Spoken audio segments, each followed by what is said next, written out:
خواہشات سے اس لیے بچ رہا ہے، خواہشات سے اس لیے منہ موڑ رہی ہے کہ اللہ کے سامنے پیشی ہوگی۔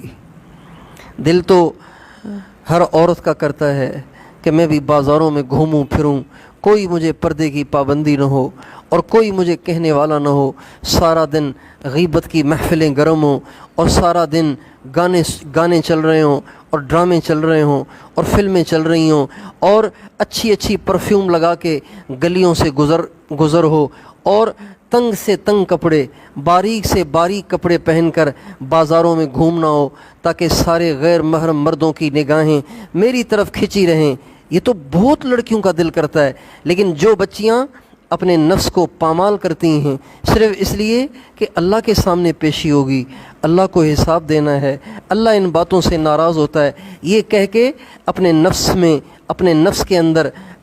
کے اندر ابھرنے والے ان تمام ناجائز جذبات کو وہ روکتی ہیں۔ اللہ فرماتے ہیں ایسی بچی کے لیے تو جنت پکی ہے، ایسی بچی کے لیے تو جنت پکی ہے۔ اور میری ماؤں بہنوں، دنیا میں تو انسان چاہے کتنی مزے کی زندگی گزار رہا ہو، ایک دن اس کو اس دنیا کو چھوڑنا ہے۔ بنگلوں میں رہنے والوں کو ایک دن بنگلوں کو چھوڑنا ہے، اور بڑی بڑی کوٹھیوں میں رہنے والوں کو ایک دن ان کوٹھیوں کو الوداع کہنا ہے اور قبر کی مٹی میں جا کے سو جانا ہے۔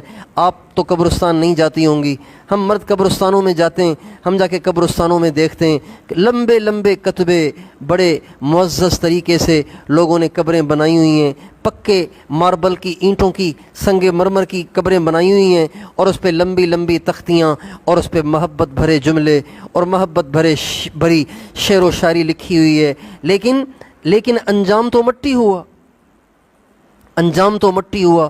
کروڑ پتی بھی اسی قبرستان میں دفن ہیں، اور جو سڑکوں پہ بھیک مانگنے والے مرد عورتیں وہ بھی اسی قبرستان میں دفن ہیں۔ انسان کا انجام مٹی کے سوا اور کیا ہے؟ اللہ تعالیٰ فرماتے ہیں منہا خلقناکم وفیہا نعیدکم ومنہا نخرجکم تارۃ اخری۔ ہم نے تمہیں مٹی سے بنایا ہے، مٹی میں لوٹائیں گے، اسی مٹی سے تمہیں قیامت کے دن کھڑا کیا جائے گا۔ گھروں میں جو دو رنگیاں ہیں اور گھروں میں جو دو قسم کے رویے ہیں اور دو قسم کے معاملے ہیں، یہ صرف اس لیے ہیں کہ آج ہمیں اللہ کے سامنے پیش ہونے کا تصور نہیں ہے، اللہ کے سامنے کھڑا ہونے کا تصور نہیں ہے، اللہ کے سامنے حاضری کا تصور نہیں ہے۔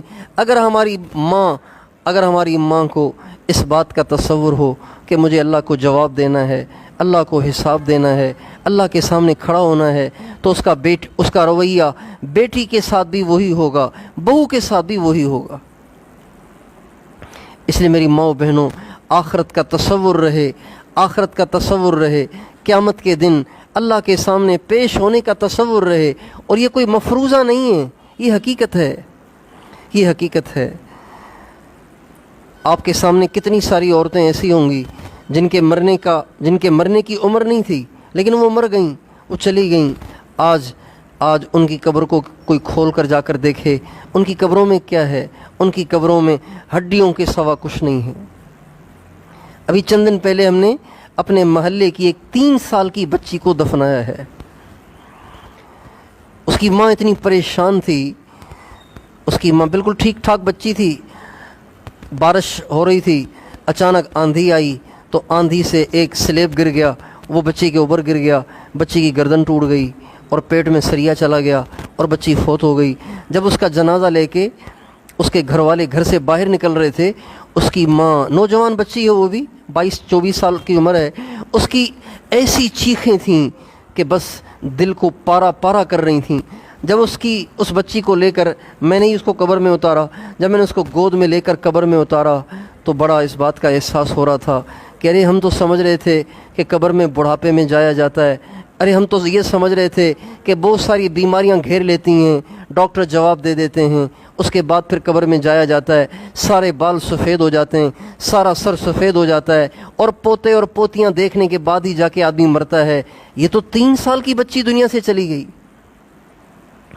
اس لیے میری ماؤں بہنوں، قبرستان میں ہر سائز کی قبر ہے، بوڑھوں کی بھی قبریں ہیں، جوانوں کی بھی قبریں ہیں، بچوں کی بھی قبریں ہیں، نئی دلہنوں کی بھی قبریں ہیں، نئے نئے دولہوں کی بھی قبریں ہیں، ایسی بچیوں کی بھی قبریں ہیں کہ جن کی منگنی تو ہو گئی تھی لیکن نکاح نہیں ہو پایا۔ اس لیے انسان کو چاہیے کہ اپنی اس منزل کو کبھی نہ بھولے، جس منزل پہ اس نے جانا ہے اس منزل سے کوئی اسے روک نہیں سکے گا۔ ہم سب نے مرنا ہے، ہم سب نے اللہ کے سامنے پیش ہونا ہے، ہم سب کا حساب کتاب ہوگا۔ ہمارے نبی کا ارشاد ہے، ما منکم من احد الا سیکلمہ ربہ ولیس بینہ وبینہ ترجمان۔ تم سب کو قیامت کے دن اللہ کے سامنے کھڑا ہونا ہے اور ہر ایک کا حساب الگ الگ ہوگا۔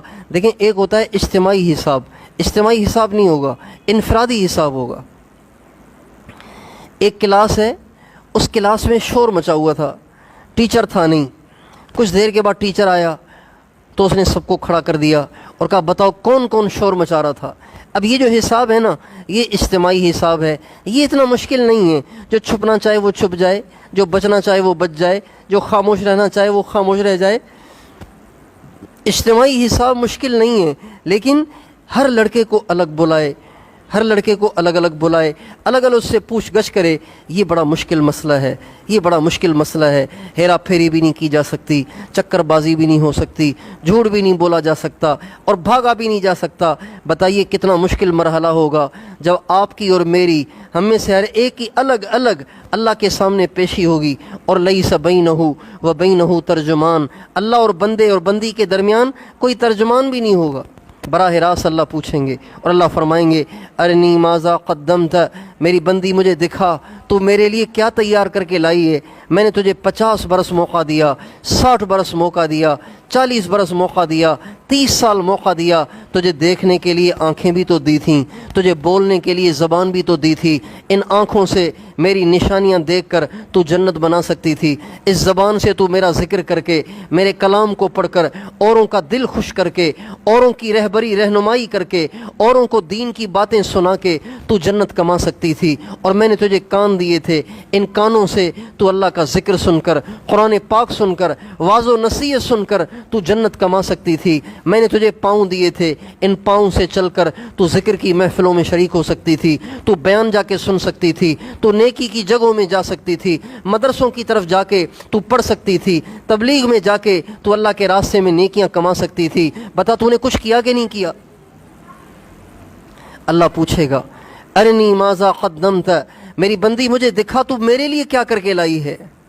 فینظر ایمن منہ، اب وہ کہے گی کہ میں پتہ نہیں کیا لائی ہوں، دائیں طرف دیکھے گی، فلا یرا الا ما قدم، کچھ نظر نہیں آئے گا سوائے ان گناہوں کے جو اس نے دنیا میں کیے تھے۔ وینظر اشأم منہ، پھر وہ بائیں طرف دیکھے گی اور ڈھونڈے گی کہ شاید میری زندگی کی کوئی نیکی مجھے مل جائے، لیکن زندگی بھر اسے اللہ تو یاد ہی نہیں تھا، آخرت تو یاد ہی نہیں تھی، بس اس کے ہاتھ میں موبائل تھا، واٹس ایپ تھا، یوٹیوب تھا، فیس بک تھا، سارا دن کبھی میسیجز آ رہے ہیں، کبھی میسیجز جا رہے ہیں، کبھی شادیوں میں، کبھی عقیقوں میں، کبھی فنکشنوں میں، کبھی تقریبوں میں، کبھی شاپنگ کے لیے بازاروں میں، کبھی ادھر کبھی ادھر گھومنا پھرنا، یہی بس اس کی زندگی تھی، کھانا پینا، گھومنا پھرنا، مزے کرنا، یہی اس کی زندگی تھی۔ فینظر اشأم منہ، اب وہ بائیں طرف دیکھے گی تب بھی اسے کچھ نہ ملے گا۔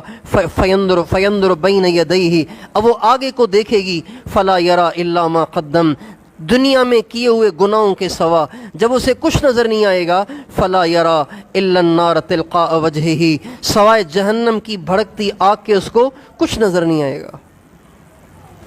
اور پھر وہاں جو رونا ہوگا، وہاں جو پچھتانا ہوگا، وہاں جو چیخنا چلانا ہوگا، وہاں جو واویلا ہوگی، وہاں جو خون کے آنسو ہوں گے، خون کے آنسو نہیں، خون کے آنسوؤں کی ندیاں ہوں گی، لیکن میری ماؤں بہنوں وہاں کچھ نہیں ہو سکے گا۔ آج اللہ نے ہمیں موقع دیا ہے کہ آج ہم زندگی گزارتے ہوئے ہر وقت اپنی نگاہوں کے سامنے اس منظر کو رکھیں، کیا بنے گا جب اللہ قیامت کے دن سب کو سامنے کھڑا کرے گا، سب کو پیش کرے گا، زندگی بھر کا حساب لے گا۔ اوفو، میری ماں بہنوں کتنی پریشانی ہوگی۔ جنہوں نے دنیا میں اللہ کی نہیں مانی ہوگی وہ کتنے پریشان ہوں گے، کتنے پریشان ہوں گے، کتنے پریشان ہوں گے۔